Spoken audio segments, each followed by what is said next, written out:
આકાશવાણી સમાચાર જયેશ વેગડા વાંચે છે. સૌપ્રથમ મુખ્ય સમાચાર.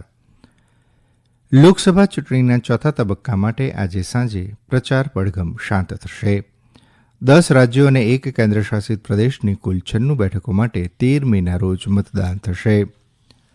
લોકસભા ચૂંટણીના પ્રચાર માટે પ્રધાનમંત્રી મોદી આજે ઓડિશામાં 3 સભાઓ કરશે, તો કોંગ્રેસ નેતા રાહુલ ગાંધી આંધ્રપ્રદેશમાં અને પ્રિયંકા ગાંધી મહારાષ્ટ્રમાં ચૂંટણી પ્રચાર કરશે. અફઘાનિસ્તાનના ઉત્તરીય ભાગોમાં ભારે વરસાદ બાદ સર્જાયેલી પૂરની સ્થિતિને પગલે 50થી વધુના મૃત્યુ, અનેક લોકો ગુમ થયાના સમાચાર. હવામાન વિભાગે ગુજરાત સહિતના અનેક રાજ્યોમાં આજથી હવામાનમાં પલટો આવવાની શક્યતા વ્યક્ત કરી. અને આઈપીએલમાં આજે કોલકાતા નાઇટ રાઇડર્સ અને મુંબઈ ઇન્ડિયન્સ વચ્ચે મુકાબલો થશે. સમાચાર વિગતવાર. લોકસભા ચૂંટણીના ચોથા તબક્કા માટે પ્રચાર પડઘમ આજે સાંજે શાંત થશે. આ પૂર્વે તમામ પક્ષો મતદાતાઓને રીઝવવાના અંતિમ પ્રયાસો કરી રહ્યા છે, તો લોકસભાના 5મા અને 6ઠ્ઠા તબક્કા માટે પણ પ્રચાર અભિયાન તેજ બન્યું છે. ચોથા તબક્કા માટે 13 મેના રોજ મતદાન થવાનું છે.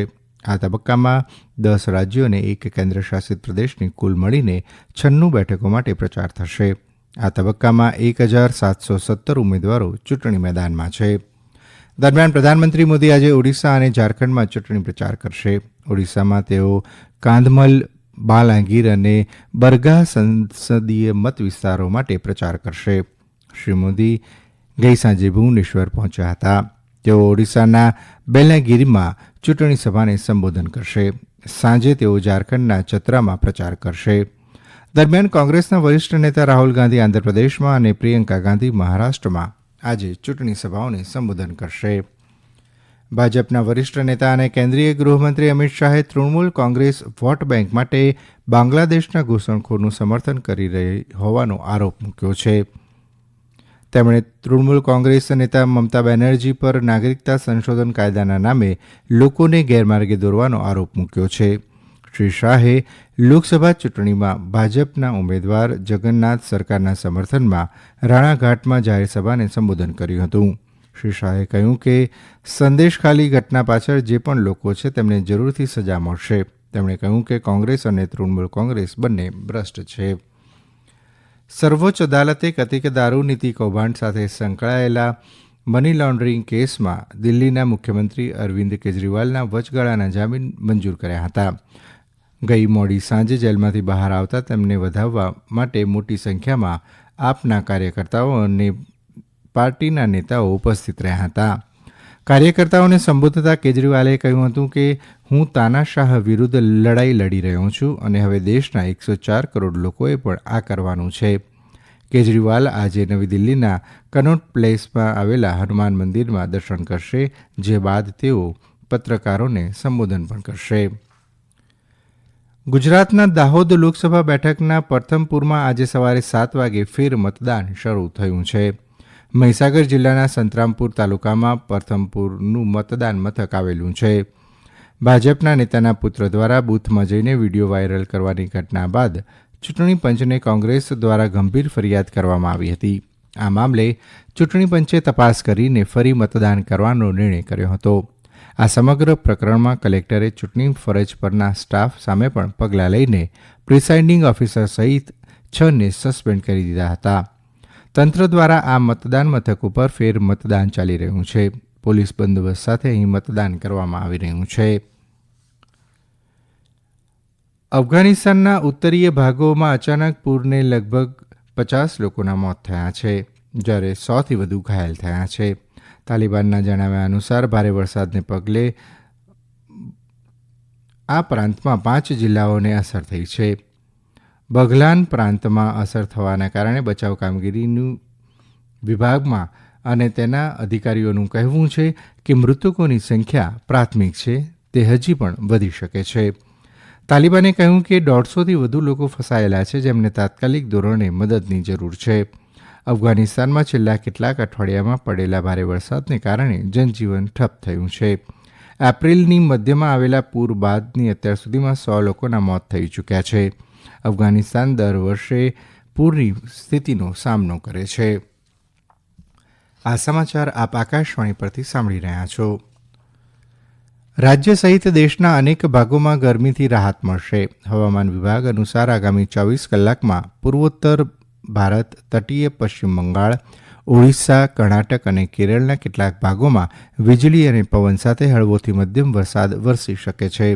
આ તરફ જમ્મુ, હિમાચલ પ્રદેશ, ઉત્તરાખંડ, પૂર્વીય મધ્યપ્રદેશ, બિહાર, ઝારખંડ, તેલંગાણા, મહારાષ્ટ્ર, તમિલનાડુ, લક્ષદ્વીપ અને આંદામાન નિકોબાર ટાપુ પર હળવોથી મધ્યમ વરસાદ વરસી શકે છે.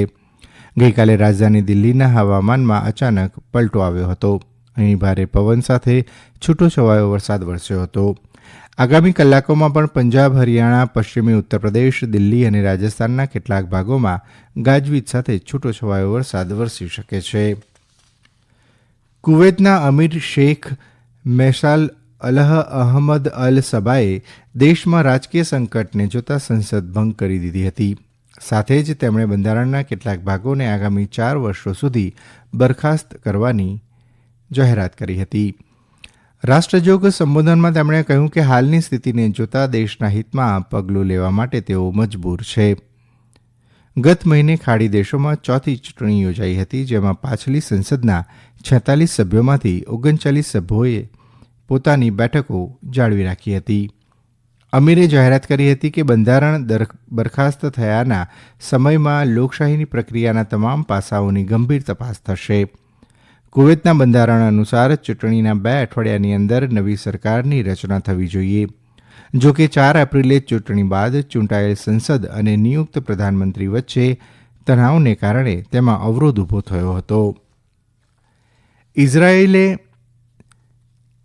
ઇઝરાયેલને ઇજિપ્તે ચેતવણી આપી છે કે જો ઇઝરાયેલ રફા પર આક્રમણ કરે છે તો તે ઐતિહાસિક કેમ્પ ડેવિડ સમજૂતીને રદ કરી દેશે. દક્ષિણ ગાઝા પટ્ટીમાં સ્થિત રફામાં ઇઝરાયેલની સૈન્ય ઝુંબેશને કારણે વધી રહેલા તણાવ બાદ ઇજિપ્તે આ ચેતવણી આપી હતી. અમેરિકાએ પણ ઇઝરાયેલને આ વિસ્તારમાં તેની ગતિવિધિ મામલે ચેતવણી આપી હતી. આ પૂર્વે ઇજિપ્તે રફામાં ઇઝરાયેલની સંભવિત કાર્યવાહીને કારણે ઊભા થનારા જોખમને લઈને પણ ચિંતા વ્યક્ત કરી હતી. રફામાં ઇઝરાયેલની સૈન્યનો દુનિયાભરમાં વિરોધ થઈ રહ્યો છે. અહીં 10 લાખ લોકોએ સુરક્ષાના લઈને સવાલ ઊભા થયા છે, જેઓ હાલ આ સંઘર્ષને કારણે ગાઝા પટ્ટીના દક્ષિણી ભાગમાં વિસ્થાપિત થયા છે. મહત્વનું છે કે 17 ડિસેમ્બર 1978ના રોજ થયેલો કેમ્પ ડેવિડ કરાર ઇજિપ્ત અને ઇઝરાયેલ વચ્ચેના સંબંધોમાં પાયારૂપ માનવામાં આવે છે, જે ઇઝરાયેલ અને પાડોશી દેશો વચ્ચે શાંતિ કરારમાં પરિણમ્યો હતો. અમદાવાદના નરેન્દ્ર મોદી સ્ટેડિયમ ખાતે ઇન્ડિયન પ્રીમિયર લીગની રમાયેલી મેચમાં ગુજરાત ટાઇટન્સે ચેન્નાઈ સુપર કિંગ્સને 35 રનથી હરાવ્યું હતું. ચેન્નાઈએ ટોસ જીતીને બોલિંગ કરવાનું પસંદ કર્યું હતું. ગુજરાતે 20 ઓવરમાં 3 વિકેટ ગુમાવીને 231 રન બનાવ્યા હતા. જવાબમાં ચેન્નાઈની ટીમ 20 ઓવરમાં 8 વિકેટે 196 રન જ બનાવી શકી હતી. ગુજરાત ટાઇટન્સના કેપ્ટન શુભમન ગિલે 104 રન અને સાઈ સુદર્શન 103 રનની સહાયને કારણે બંનેએ 210 રનની ઓપનિંગ ભાગીદારી કરી હતી. ગુજરાત ટાઇટન્સના બંને ઓપનરોને સીએસકેએ એક પણ બોલરને મચક આપી ન હતી અને ધુઆંધાર બેટિંગ કર્યું હતું. ચેન્નાઈ સુપર કિંગ્સ તરફથી તુષાર દેશપાંડેએ 2 વિકેટ ઝડપી હતી. ચેન્નાઈ સુપર કિંગ્સ તરફથી ડેરિલ મિશેલે 63 રન, મોઇન અલીએ 56, MS ધોનીએ 26 અને શિવમ દુબેએ 21 રન બનાવ્યા હતા. મોહિત શર્માએ 3 અને રાશિદ ખાને 2 વિકેટ લીધી હતી. આજે કોલકાતાના ઈડન ગાર્ડન સ્ટેડિયમમાં કોલકાતા નાઇટ રાઇડર્સ અને મુંબઈ ઇન્ડિયન્સ વચ્ચે મુકાબલો થશે. અંતમાં મુખ્ય સમાચાર ફરી એકવાર. લોકસભા ચૂંટણીના ચોથા તબક્કા માટે આજે સાંજે પ્રચાર પડઘમ શાંત થશે. 10 રાજ્યો અને 1 કેન્દ્રશાસિત પ્રદેશની કુલ 96 બેઠકો માટે 13 મેના રોજ મતદાન થશે. લોકસભા ચૂંટણીના પ્રચાર માટે પ્રધાનમંત્રી મોદી આજે ઓડિશામાં 3 સભાઓ કરશે, તો કોંગ્રેસ નેતા રાહુલ ગાંધી આંધ્રપ્રદેશમાં અને પ્રિયંકા ગાંધી મહારાષ્ટ્રમાં ચૂંટણી પ્રચાર કરશે. અફઘાનિસ્તાનના ઉત્તરીય ભાગોમાં ભારે વરસાદ બાદ સર્જાયેલી પૂરની સ્થિતિને પગલે 50થી વધુના મૃત્યુ, અનેક લોકો ગુમ થયાના સમાચાર. હવામાન વિભાગે ગુજરાત સહિત અનેક રાજ્યોમાં આજથી હવામાનમાં પલટો આવવાની શક્યતા વ્યક્ત કરી. અને આઈપીએલમાં આજે કોલકાતા નાઇટ રાઇડર્સ અને મુંબઈ ઇન્ડિયન્સ વચ્ચે મુકાબલો થશે. આકાશવાણી પરથી સમાચાર પૂરા થયા.